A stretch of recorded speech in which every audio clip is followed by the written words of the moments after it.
Shine परिवार के आप सभी कस्टमर, सभी एसोसिएट, आप सभी को Rashid Naseem, chairman shine group का प्यार भरा नमस्कार। साथियों, ऐसे तो एफआईआर और लीगल में गए हुए लोगों के साथ समझौते का टाइम खत्म हो गया है और आज के बाद कुछ समझौता होगा भी नहीं। लेकिन आप एफआईआर करताओं को मैं थोड़ा सा बताना चाहूंगा कि जिस हरामखोर दलाल कुत्ते के बहकावे में आकर के आप लोगों ने इसे हड्डी खिला करके एफआईआर कराई, 6 साल तक वो दलाल हरामखोर आप लोगों की फेंकी गई हड्डियों पर ऐश करता रहा और आप लोगों को एक चार आना नहीं मिला, एक चौनी नहीं मिला आप लोगों को, और ना दिलवा पाएगा। उसकी औकात नहीं है कि वो आपको पैसे दिलवा पाए।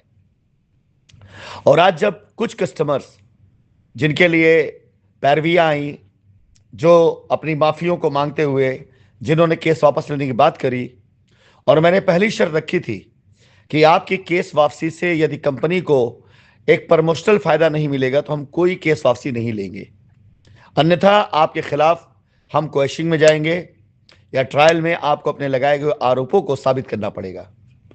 ऐसे कई एफआईआर करता है जिनको ये पता है कि उनकी एफआईआरों में बड़े ढेर सारे झूठे अफवाह वाली बातें लिख दी गई हैं।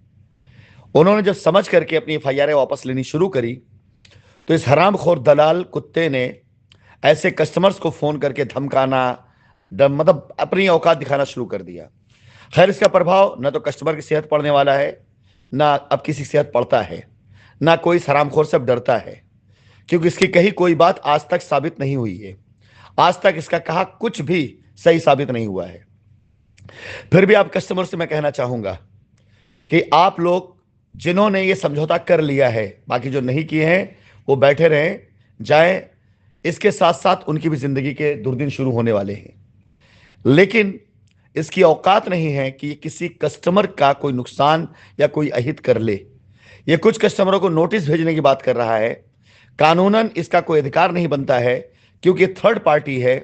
आपका पैसा निवेश हुआ कंपनी में, कंपनी आपके पैसे की देनदार है। आपने एफआईआर किया, आप समझौता करने आए। इसमें भारत देश का कानून भी हस्तक्षेप नहीं कर सकता है, कोर्ट कचहरी अदालतें हस्तक्षेप नहीं कर सकती हैं, थाना पुलिस हस्तक्षेप नहीं कर सकता है। तो यह दो कौड़ी का उठाई गिरा टुटपुंजिया, ये क्या बिगाड़ लेगा आपका? फिर भी आपकी मर्जी है। इस दो कौड़ी को उठाई गिरे सड़ियल कुत्ते से डरते हैं तो आपकी मर्जी, और नहीं डरते हैं तो ऐसे हरामखोर को पलट के जवाब दीजिए कि अगर इसके अंदर औकात है, इसकी दम है इस हरामखोर के अंदर, तो जरा एक लीगल चिट्ठी भेज के आपको दिखा दीजिए। और चिट्ठी जैसे भेजे वैसे आप कंपनी के अधिवक्ताओं को चिट्ठी दे दीजिए। वो देखिए उसके बाद इसकी क्या औकात की जाती कानूनी तौर से, आप उसका अंदाजा नहीं लगा पाएंगे। मैं शाइन परिवार के सभी कस्टमर और सभी एसोसिएट से कहना चाहूंगा कि अगर आप शाइन परिवार के हैं तो डरना वरना कर दीजिए बंद। आपके साथ पूरे वकीलों की टीम बैठी हुई है, कंपनी बैठी हुई है। इस दो कौड़ी के टुटपुंजे की औकात नहीं है। कितनी जल्दी ये कहां मार खा जाएगा अभी इसका अंदाजा लगाना मुश्किल है। बहुत जल्दी इसके ऊपर कस्टमर के हाथ पड़ने वाले हैं, और इससे पहले पिट चुका है, जिसकी मैं आप शो के सामने सबूत बहुत जल्दी डालूंगा एक अच्छे मौके के तौर पर।